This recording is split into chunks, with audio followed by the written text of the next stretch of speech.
let us extend this analysis on Salah, Zakah, and Ruku to Quran 23, verses 3 to 5.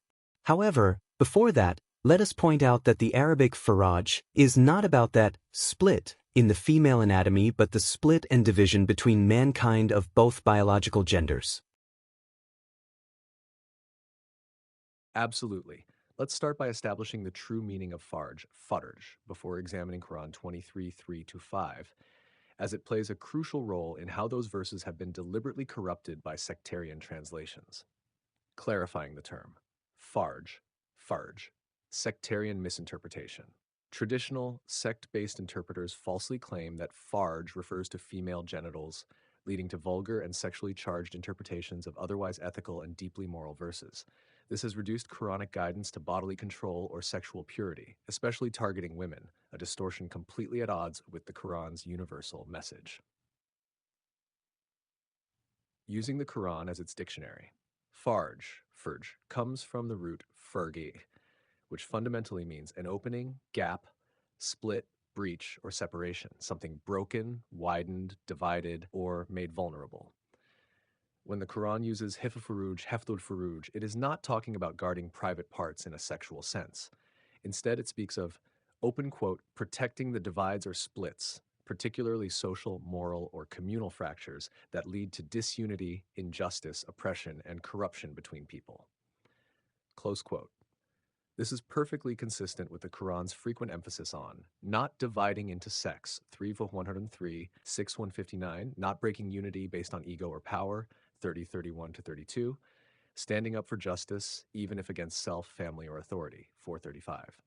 Now, with that correct definition, let's analyze Quran 23, 3 to 5.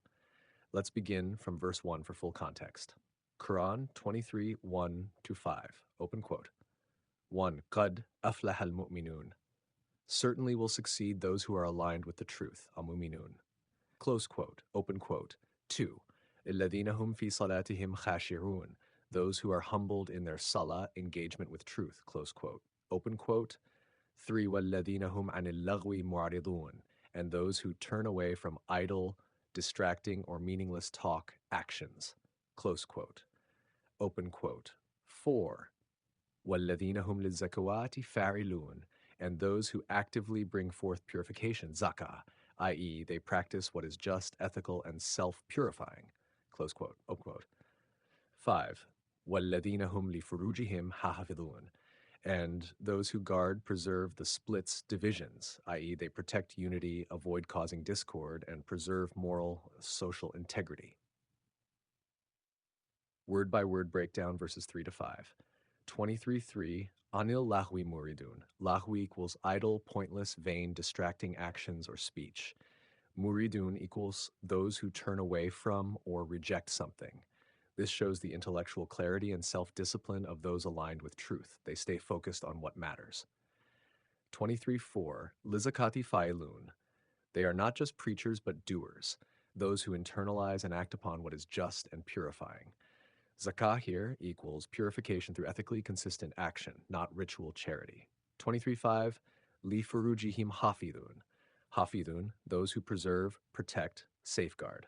Furuj, splits breaches, moral and communal gaps, including hypocrisy, egoism, tribalism, injustice. This aligns with Quran 6, verse 159, which condemns those who divide the system, deen into sects, and 49, verse 10, which insists that the believers are one united community. Conclusion and reframing. When zakah and furuj are properly defined, salah, remaining humbly committed to the truth of the book with conscious ethical alignment, not rituals.